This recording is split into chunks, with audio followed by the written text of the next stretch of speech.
रमशा, मेरे ख्याल में पिछले 2 साल में जो फौजी अदालतों ने काम किया है, हम उसको अप्रिशिएट किया हम लोगों ने।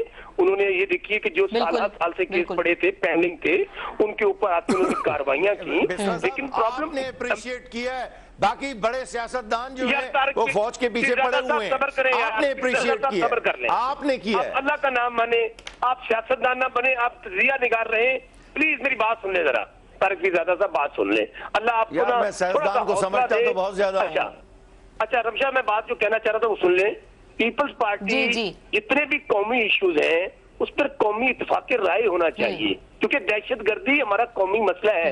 ये कोई गुड्डे गुड्डी का खेल नहीं है। हमारे 2 लाख लोग इसके ऊपर शहीद हो चुके हैं। हमने पिछली दफा जब फौजी अदालतें बनाई थी, आपको याद होगा, हमने उसमें लीड ली थी। हमने एपीसी में कहा था कि आगे बढ़िए। अब भी पीपल्स पार्टी ये क्या चाहती है? पीपल्स पार्टी ये नहीं चाहती कि आप इसको एक टॉक शो के अंदर इस तरह अंदाज में पेश करें कि शायद तो नाउज़ुबिल्लाह कोई जमाते टॉक शो को गाली क्यों दे रहे हैं मिश्रा साहब? टॉक शो में जमहूरी निजाम का हिस्सा है।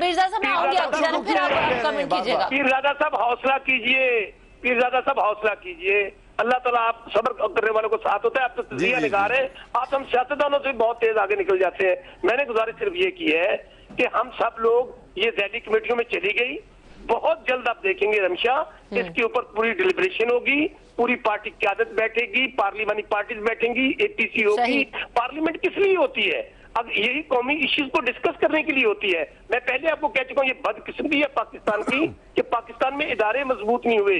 अगर ये हमारी अदालतें काम कर रही होती, मसला ये ना, देखिए बसरा साहब, एक और जहां हम लैग करते हैं, शायद मुझे ऐसा लगता है, आप भी इस बात से शायद अग्री करें। देखिए, जब एक दहशतगर्दी की नई लहर आई, फौजी अदालतों का मामला आया, वरना ये मामला डिस्कस हो रहा था, लेकिन शिद्दत उसके बाद अभी हम देख रहे हैं कि फौरी इजलास बुलाया गया, जब हमने एक तवील अरसे से 13 फरवरी के बाद से दहशतगर्दाना हमले हमने भुगत लिए। तो ये पहले से इन मामलात को हम हल क्यों नहीं करते पार्लियामेंट के अंदर और इन मसाइल के ऊपर बात करें, ताकि जल्द से जल्द मामलात निपटे ना? इतना डिले गेम क्यों है? आपने बहुत अहम नुक्ता उठाया है कि एक नई दहशतगर्दी की लहर दोबारा से आई है, वो रीयूनाइट हुए हैं। पिछले ऑपरेशन के दौरान उनकी कमर टूट गई थी। हमें ये सोचना होगा कि आखिर ये जो बहुत शोर वावेला उठ रहा है कि जो डेंजर इजाजत मांग रही थी पंजाब के अंदर, क्योंकि सेफ हेवंस है, अब ये बात सामने आई कि 150 के करीब उनके यहाँ पे सेफ हेवंस है, वहाँ पे स्लीपर सेल्स मौजूद है। उस वक्त अगर रेंजर्स को इजाजत दे दी जाती, यहाँ पे कामयाब ऑपरेशन होता। लेकिन दहशतगर्द पाकिस्तान के किसी कोने में भी हो, वो पाकिस्तान के मुखालिफ है। आज देखें, तो हमारी इस सुस्ती और नाहली की वजह से आज जो गवर्नमेंट ने इजाजत दी है रेंजर्स को ऑपरेशन करने के लिए पंजाब के अंदर, ये बहुत पहले हो जाना चाहिए था।